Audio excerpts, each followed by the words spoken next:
नमस्कार दोस्तों, आज मैं एक बहुत अहम मुद्दे पे आप लोगों से बात करना चाहूँगी। ये मुद्दा हमारी बेरोज़गारी पे है, ये मुद्दा हमारी एजुकेशन लेवल पर है, ये मुद्दा हमारी मेडिकल फैसिलिटीज़ पर है। जिन मुद्दों के बारे में सरकार को बात करनी चाहिए, उन मुद्दों के लिए आवाज़ उठा रहा है एक युवा, एक छात्र। इनके लिए, इन सब चीज़ों के लिए कौन ज़िम्मेदार होना चाहिए? जिस काम को आगे बढ़ाने के लिए हमने सरकार बनाई है, वो सरकार तो आगे बढ़ ही नहीं रही है। बढ़ रहे हैं कौन?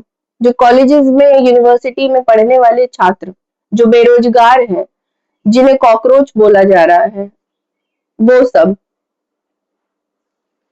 इसी एक मुद्दे पर बात करने के लिए मैं आज आप लोगों के सामने आई हूँ।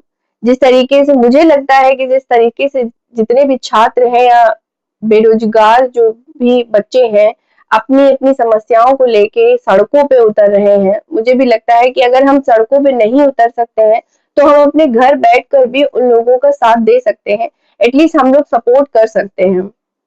अभी आप लोग देख रहे होंगे, जो विभिन्न तरह के जो पेपर है वो लीक होते चले जा रहे हैं, या तो कैंसिल हो रहे हैं या लीक हो रहे हैं। और ऐसा ऐसा नहीं है कि ये पहली बार हो रहा है, ऐसा नहीं है। पहले भी ऐसा होता था, लेकिन उस टाइम पे बच्चे शायद इतना ज्यादा शोर नहीं मचाते थे, शायद उनमें इतनी हिम्मत नहीं हो पाती होगी, तो नहीं, क्योंकि आप सिस्टम से आप डायरेक्ट नहीं मतलब भिड़ सकते हैं। लेकिन आज के युवा वो नहीं है। हमारे टाइम पे भी ऐसा हुआ है, कई सारे हमारे ऐसे लोग हैं जिनका पेपर हुआ है, जिनका सिलेक्शन भी हो गया है, और सिलेक्शन होने के बाद जब उनकी नियुक्ति की बारी आती है तो पता चलता है कि वैकेंसी ही रद्द हो गई है। ऐसे हमारे कितने सारे मित्र हैं जिनकी वैकेंसी क्लियर होने के बाद भी उनकी वैकेंसी रद्द हो चुकी है। ठीक है, तो और उसके बाद क्या हुआ कि एज निकल जाती है इंसान की, एलिजिबिलिटी जो क्राइटेरिया होता है वो इंसान फिर वो भी निकल जाता है। और एज के साथ साथ फिर और भी चीजें होती है, जिम्मेदारियां बढ़ जाती हैं, लोग उन जिम्मेदारियों को निभाने में लग जाते हैं, फिर ये सारी चीजों पे गौर नहीं करते हैं, पर समस्याएं तो ये जिंदगी भर की हो जाती है ना।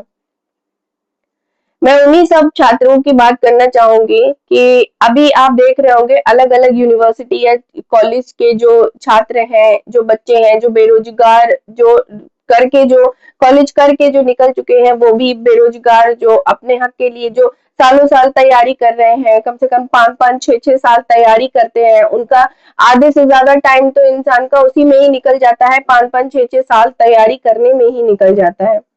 बताइए, उस टाइम पीरियड में इंसान न किसी से बात करना, दुनिया की सारी चीजों से कट हो जाता है, और उसके बाद 5 साल तक तैयारी करता है, जैसे तैसे वैकेंसी आती है, और उसके बाद पेपर होता है जैसे तैसे करके।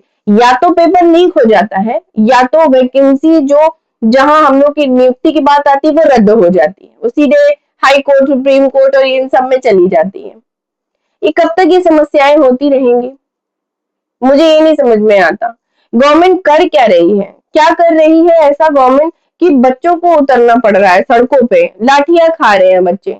क्या ये समस्या सिर्फ उन लोगों की है? आपके घर में अगर 4 लोग हैं, 4 बच्चे हैं, और चारों बच्चे अगर बैठे हुए हैं घर में, आप उनका फ्रस्ट्रेशन लेवल समझ सकते हैं कि कितना फ्रस्ट्रेशन होता होगा। ये ना सिर्फ लड़कों की बात नहीं है, लड़कियों में भी उतना ही फ्रस्ट्रेशन होता है, क्योंकि हमें भी उतनी ही चीजें फेस करनी पड़ती हैं, या तो शादी से पहले या शादी के बाद। बहुत सारी चीजें हमें भी फेस करनी पड़ती हैं। उन सब चीजों के लिए जिम्मेदार कौन है? कौन है इन सब चीजों के लिए जिम्मेदार? सरकार किसी भी चीज पे ध्यान नहीं दे रही है, किसी भी चीज पे नहीं।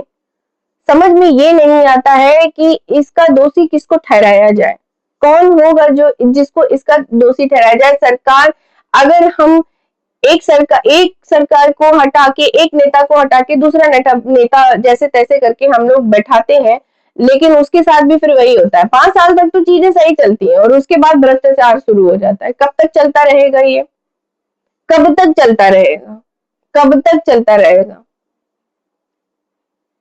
प्लीज आप लोगों से अनुरोध है, प्लीज इस कम से कम घर बैठ के इन बच्चों का, इन छात्रों का जो जो इस तरीके की चीजों का विरोध कर रहे हैं, अगर कुछ नहीं कर सकते हैं, प्लीज उनके सपोर्ट में आइए, प्लीज उन्हें सपोर्ट करिए, प्लीज।